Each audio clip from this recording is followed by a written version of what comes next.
मंत्री महोदयांनी सांगितलं की 30 जानेवारीला हा तक्रार दाखल झाली आणि सातत्याने 5 ते 6 याच्यावरती वेगळ्या पद्धतीने लोकांनी तक्रार दाखल केली आणि 6 महिन्यानंतर याच्यावरती कारवाई करण्यात आली.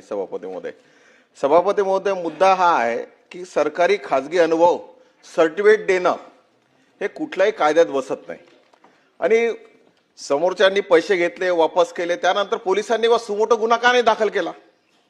आज मला सांगा की आज मोठ्या प्रमाणामध्ये सीईटी टीईटी सारखे वेगवेगळ्या आपल्या समोर बऱ्याच गोष्टी येत आहेत आणि त्यामध्ये जर अशा पद्धतीने जर चालत असेल एखाद्या विद्यार्थ्यांवरती किंवा अनुभव सर्टिफिकेटच्या नावावरती अच्छा हे नुसतं महानगरपालिकेच्या सर्टिफिकेट बद्दल नाही आहे ते यामध्ये त्यात सांगितलं पॅन कार्ड आधार कार्ड असे जर बनावट कागदपत्र जर बनत असेल तर सभापती महोदय याचा विचार केला गेला पाहिजे आणि सुमोटो आपण ऍक्शन घेतली पाहिजे याच्यावरती.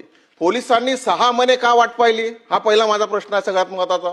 आपण ज्या पद्धतीने त्या सावरासावर करून जो आपण आम्हाला जे म्हणजे पूर्तता करतो आहे ही पूर्तता ठीक नाही आहे. काही ज्या पद्धतीने आज माझ्यासमोर एक प्रश्न झाला की पोलिसांची भीती राहिली की नाही सरकारची भीती राहिली की नाही हा आपण महत्त्वाचा विचार या ठिकाणी आपण केला पाहिजे. नाही नाही नाही असं नाही. आज जे चाललंय 14च्या आधी जे होतं त्यापेक्षा 14 नंतर चांगलाच चाललाय. 14 ते 19च्या एक लक्षात घ्या तेवढं मी तसं म्हणत नाहीये. मी हे म्हणतोय की सरकारची भीती 14 ते 19च्या दरम्यान जी आहे आणि आज जे सरकार म्हणून आम्ही काम करतो आहे. धन्यवाद धन्यवाद. तर सभापती महोदय या पद्धतीने यावर कारवाई झाली पाहिजे आणि याच्यावरती अचूक लोक हेरले गेले पाहिजे.